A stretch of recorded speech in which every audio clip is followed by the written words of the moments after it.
Hola, ¿cómo estás? Espero que estés súper bien. This is Tamara Marie, host of the Learn Spanish con Salsa podcast. Now, before we jump into this episode, I wanted to let you know about a special opportunity that you're definitely going to want to take advantage of, especially if your goal is to become fluent in Spanish. For a limited time only, my team is opening the doors to listeners of the podcast to take advantage of a free language coaching session. Now, in this session, it's not just we're teaching you about verbs or grammar, but we're really going to do a deep dive into what are your goals for learning Spanish, assess where you are on your journey to fluency at the moment, and help you map out a 90-day plan for how you can get to fluency. So we are going to help you take your Spanish to the next level, whether you're afraid of speaking Spanish or you just get a little bit nervous when you're talking to native speakers, or maybe you've got some of the basics down, but you really know that you struggle with getting your Spanish to flow and your listening skills aren't up to par. Whatever it is, even if it is a specific grammar issue, we will help you map out how to tackle that. And normally these sessions do cost, so we are offering a few slots for free. There are limited spaces available and they'll only be open up through the end of the month. So make sure you sign up. Go to SpanishConSalsa.com/coach. That's SpanishConSalsa.com/coach to book your free language coaching session where we will help you map out a 90-day plan to get to Spanish fluency. Okay, let's get started with the episode. If you've ever considered traveling to Spain or possibly moving there one day, then you definitely don't want to miss this week's episode. We talk all about navigating through the different regions of Spain, and you'll learn a lot from Kai Ceasire, our guest, who's back again this week to share more about life in Spain. So we talk about everything from nightlife to Wi-Fi, and also why you should never ever say estoy bueno. Okay, so he explains that, so make sure you stick around if you've ever thought about, should I say estoy bien or estoy bueno? Kai shares why you should absolutely never say estoy bueno. Entonces vamos a empezar. Let's get started.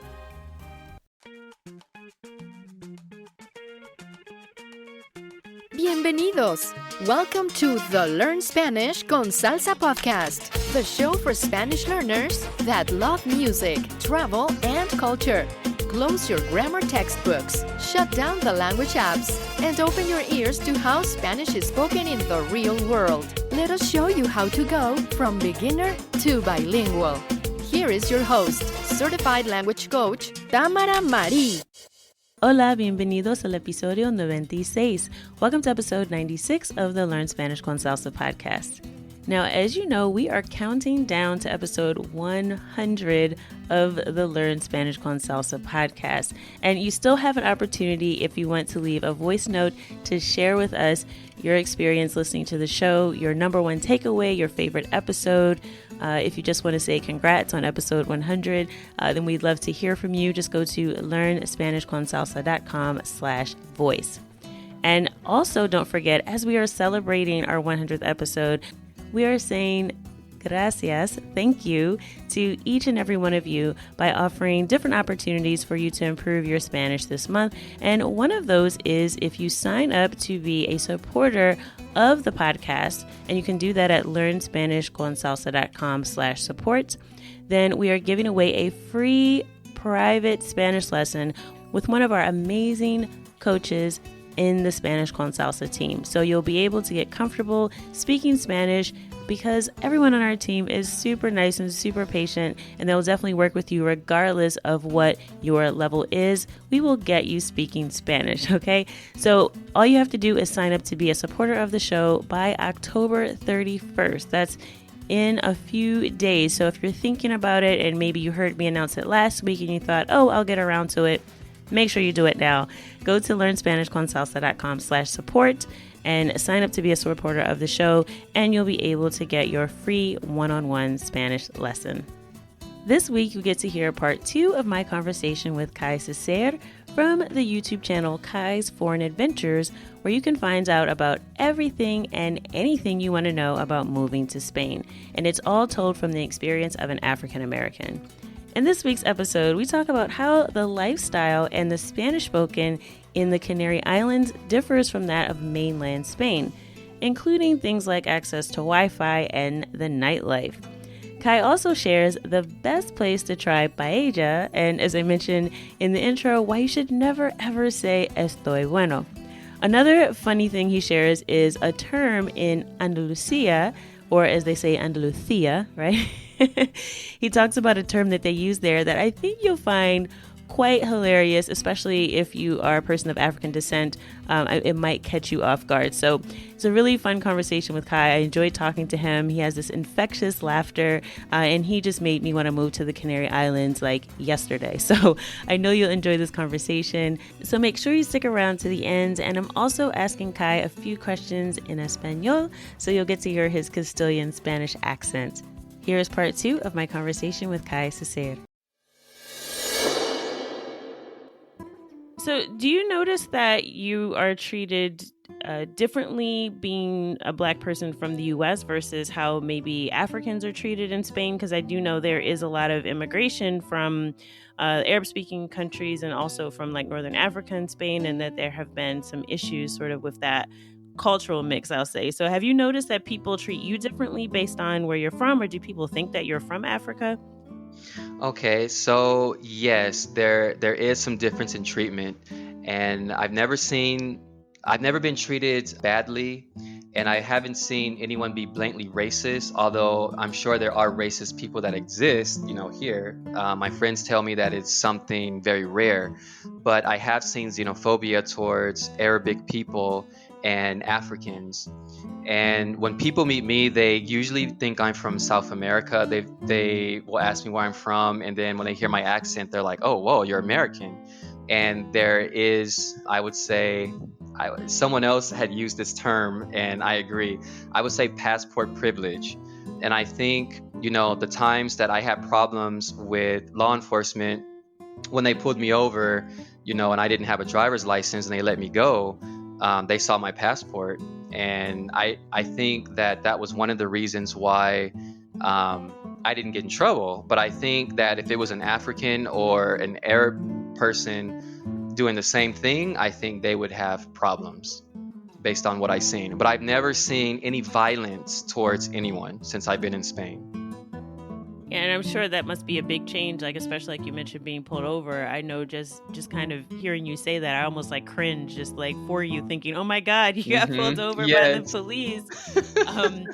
But I know it's different there. You told me from how the police just kind of treat people in general, but especially being a Black man from the US, like there is like this automatic sort of, driving while Black code, or like we have all these things we think about and all this fear around law enforcement, but you haven't experienced it the same way in Spain.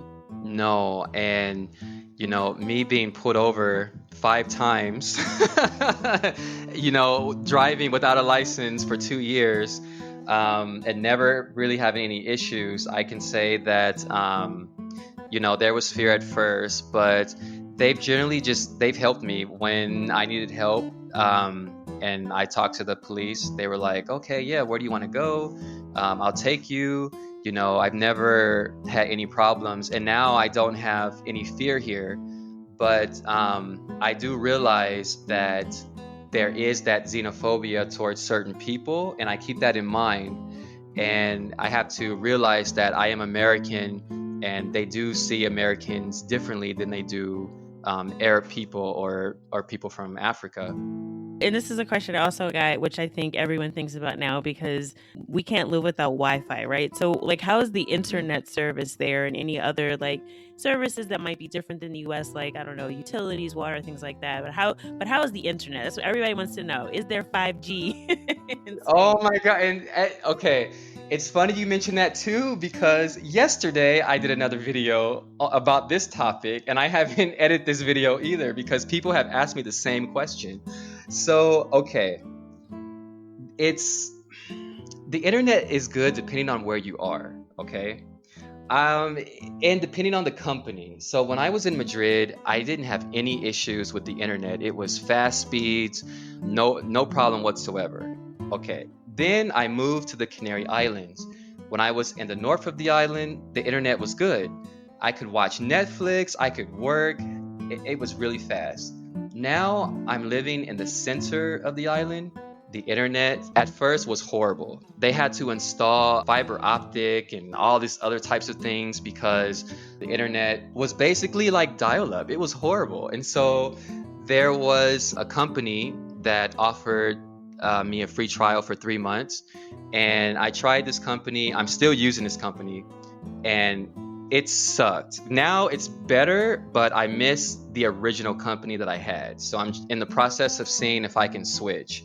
But in my experience, it really depends on where you are in Spain. Some places are much better than others. Oh, so it sounds similar to the U.S. then, right? Because if you're out in a more of a rural area, I remember a few years ago when we first got fiber optics, there were some places that still had dial-up, kind of like you mentioned. So I guess it's just the price you pay for living in an island, I guess, no?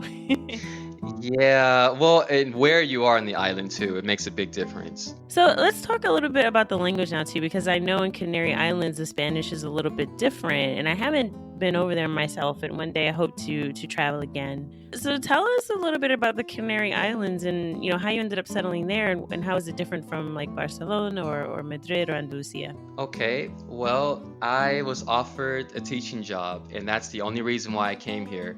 There was an academy that needed an English teacher really, really bad, and they found my resume, and they called me and they said, yeah, we have an apartment for you, don't worry. And I said, sure, why not? And when I came, it was very, very different. It's basically like Spain, but with a Latin flavor. There are lots of South American people here, and the Spanish is very, very similar to Caribbean Spanish. So it's like Cuban, Puerto Rican, Dominican Spanish. It's almost the same.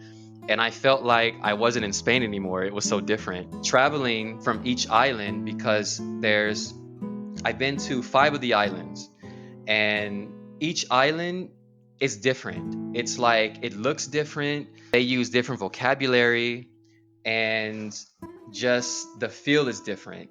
So the island that I'm on, it's kind of like a desert, but it has the best beaches out of all the other islands. But then you have other islands that are very green. Some have cities, and some don't. But I would say here it's very beautiful. If you like a very quiet life, the Canary Islands is the best. But if you like that city life, if you like busyness, you probably won't like the Canary Islands. Probably more like Barcelona or Madrid, where they have more nightlife, right? Yeah, or Malaga or Seville, something. Yeah, one of these places where they have more of a nightlife. So, but I like it. You mentioned sort of when we first started talking that you had wanted to learn Spanish, and that friend had mentioned to you about becoming an English teacher and moving abroad, and that would help you learn. Now, I know some people say that immersion is the best way to learn a language because you basically sink or swim. It's like survival. You've got to figure out how to say things, but you also mentioned that, talking to some locals that you got creative, right? Use hand gestures and things like that. So from your experience, right, just kind of, it sounds like it was total immersion for you. Did you prepare it all beforehand? Did you learn some Spanish before? And then how was like that immersive experience for your Spanish proficiency? Oh, good question. So before I came to Spain, I only knew how to say, hola, ¿cómo estás? 1, 2, 3. That was it. And that was it. And so I was lucky because I always ended up in places where there were no English speakers. And it wasn't on purpose. It was just by circumstance. And when I told you about my friend who spoke 5 languages, I lived with her in this little town outside of the city center, and everyone spoke Spanish and Catalan, the other language that's spoken in Catalonia. And she told me, well, you need to learn Spanish. So she would take little notes and she would put them on objects. So that way I would see them when I come out. So the table, it would say mesa. The chair would say silla. And if I needed something from her, she would make me ask for it in Spanish. And so when I had a little base from her, I would go out and start meeting people. And I would say, okay, I only want to speak Spanish. And it was very difficult, but it was like sink or swim, because if I had to go to the bank or go to the doctor or anything, I had to speak Spanish. So sometimes when I meet people that are foreigners and they've lived here for 15 years, they don't speak Spanish, I don't know how they survive because I have to speak Spanish every single day. I don't have an expat bubble to live in. And when I look back on that, I'm actually very happy because it's very easy to fall into that trap where, okay, well, this person comes from my country and we can just speak English. And if you do that, it's even more difficult to learn. And I feel like it's a wasted opportunity if you live here and you don't learn the language. Yeah, and I mean, I know in the U.S. too, there's a lot of communities of, what it's funny because the word expat I think is relegated to a certain class of people. That's a whole other story. But we definitely have immigrant communities here. We wouldn't call them expat communities, but we yeah where people, if you live in one particular part of town, or you have family and you have community, you can get by in some places without ever having to learn English. So it is really interesting that you mentioned that you don't have that bubble there, which I think is good in a way because it forces you to have to learn the language. But I have to ask you, so you had this experience where you had someone that sounds like they were really helping you, but did you ever make any mistakes or have any issues where something got lost in translation and you were my like, goodness. oh man? Yes. Oh, so many times I made embarrassing mistakes. For example, when I was working here in the school, my boss, she spoke English, German, and Spanish. And I would always speak to her in English, but she forced me to speak to her in Spanish because she said it was too comfortable. And one day she said, "Hola, buenos días, ¿cómo estás?" And I wanted to say estoy bien, but I said estoy bueno, which has a sexual connotation. And she laughed, like, and she said, yes. And she said, "Oh my goodness, Kai, no." And I said, "What?" And she explained it to me, and I said, "Oh my God, I'm so embarrassed." But it's how you learn. Yeah. So for our listeners that don't know, explain what the difference was. Like if you say estoy bueno versus estoy bien, because it's a common mix-up, right, for English speakers. Because bien and bueno, like for us, well or good, in English is really interchangeable. But yeah, explain that connotation so folks don't miss that one. So when you say estoy bien, it's literally I'm fine. I'm good. But when you say estoy bueno, it's like you're good, but in a sexual way. You know what I mean? You're ready to do something sexual. You're very hot. Like I'm good and ready. Yes. Right now. Yes. But I made plenty of mistakes like this in the past. But yeah, but that is how you learn, and I'm sure you would never mix those up again, right? After No. you had those. Okay, entonces ahora tengo como 2 o 3 preguntas en español para ti. Uno es, ¿cuál es tu canción favorita en español? Una canción en español. Es una buena pregunta. Me gusta una canción, se llama No Quiero Levantar. Es una canción antigua y me encanta esta canción porque en Madrid, cuando yo estaba con mis amigos en la discoteca, he escuchado esa canción y yo estaba muy borracho. Yo digo, "Oh, no quiero levantarme tampoco, no." Y mis amigos se rieron y yo digo, ¿Qué ha pasado? ¿Qué ha pasado? Y yo podía hablar español mejor por el alcohol. Sí. Y por eso es mi canción favorita. Qué buena memoria. Sí. ¿Y tienes una palabra o dicho que tienen en España que no tenemos en Estados Unidos? Puede ser una palabra en español que no tenemos en inglés o un dicho o refrán que dicen en España. Sí, bueno, en Andalucía, cuando alguien está muy enfadado, ellos dicen, "Oh, estoy negro." Y cuando he escuchado esta frase por primera vez, yo digo, "Pero eres blanco, no entiendo." Y mi amigo me dijo, "No, Kai, estoy negro aquí es cuando estás muy enfadado por algo, no sé, alguien ha dicho algo o estás muy enfadado aquí, no decimos estoy enfadado, decimos estoy negro." Y yo digo, esto no tiene sentido, no entiendo. Solo en Andalucía, sí, en las Islas Canarias, ellos no entienden esta frase, pero es muy popular en Andalucía. Wow, qué raro, es algo que hay que aprender, ¿no? Las Sí, diferencias. Pero mira, yo soy negra todo el tiempo, no entiendo, ¿no? sí. Qué raro. Sí. ¿Y tienes un plato favorito de España o un plato favorito en general? Oh, tengo un montón. Bueno, mi plato favorito es salmorejo. Es como gazpacho, pero tiene huevos y el color es un poco diferente, es un poco rojo, pero es un plato común en Andalucía y me encanta.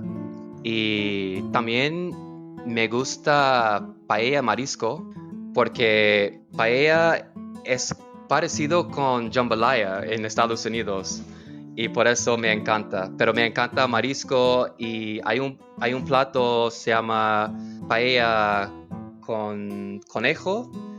Yo quiero probar esto, pero todo el mundo me dijeron que necesito probarlo en Valencia y no conozco Valencia, pero algún día voy a viajar por ahí para que yo pueda probarlo. Yo he oído que hay cosas como, hay tipos de paella que Ujú. tienen que probar en una ciudad u otra, ¿no? Eso es Sí. algo como diferentes tipos de paella, no sé. Sí, hay muchos tipos, pero Valencia es el sitio donde ellos tienen la mejor paella, porque paella es de Valencia. Y los valencianos dicen, oh, ¿has probado paella en Madrid o Fuerteventura? No. Necesitas venir aquí para probar paella de verdad.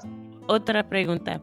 Si tú no tuvieras que trabajar, ¿qué harías con el tiempo adicional? Uf, es una buena pregunta. Bueno, yo no sé, porque cuando yo llegué a España y yo sé que yo quería enseñar inglés, porque yo no hablaba español y todo el mundo me dijo inglés es más fácil para ti porque hablas el idioma y si tú no hablas español es muy difícil para trabajar en otro sitio.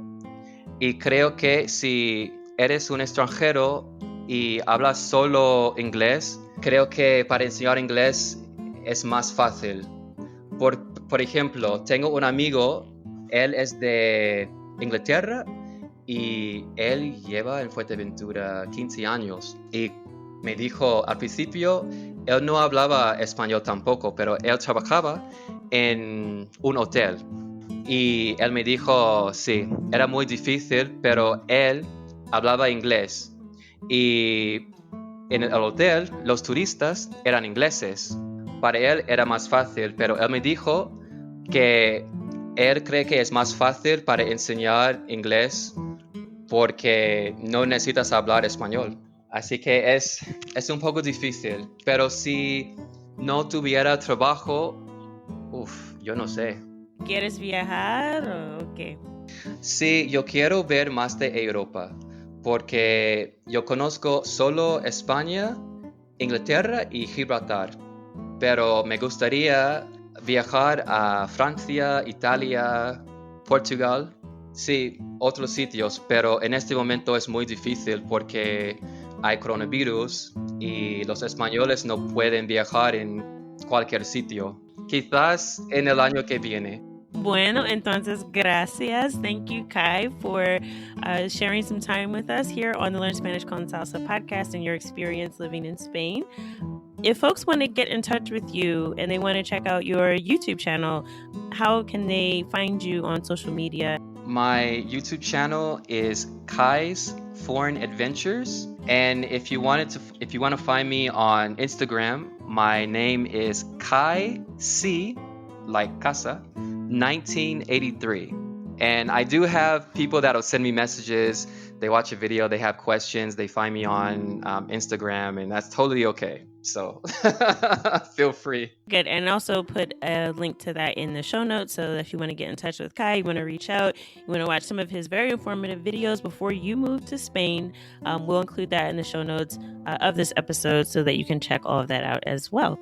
Gracias, Kai. Oh, gracias a ti. Que tengas un buen día. Igualmente. Muchas gracias.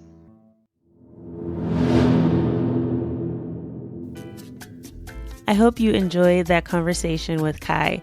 And if you're thinking about visiting Spain or possibly moving there one day, make sure you check out his YouTube channel.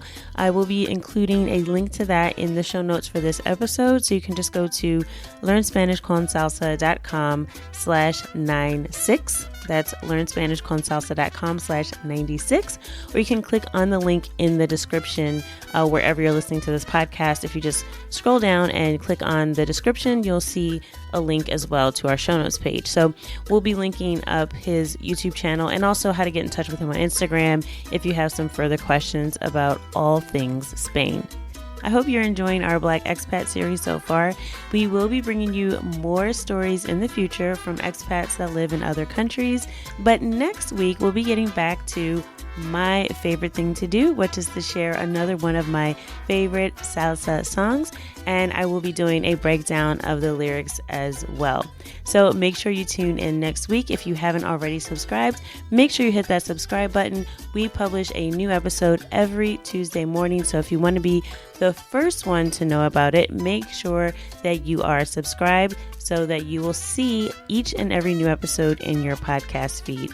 And don't forget, if you sign up by October 31st to be a supporter of the show, you'll get a free Spanish lesson. And that's a one-on-one lesson from one of the coaches on our Spanish con Salsa team, our amazing, amazing team of coaches that are all native Spanish speakers that will help you get comfortable speaking Spanish. So just go to learnspanishconsalsa.com/support, sign up by October 31st, and you'll be able to get that free lesson. As always, I hope something that you heard in today's episode has helped you go one step closer from Spanish beginner to bilingual. Hasta la próxima.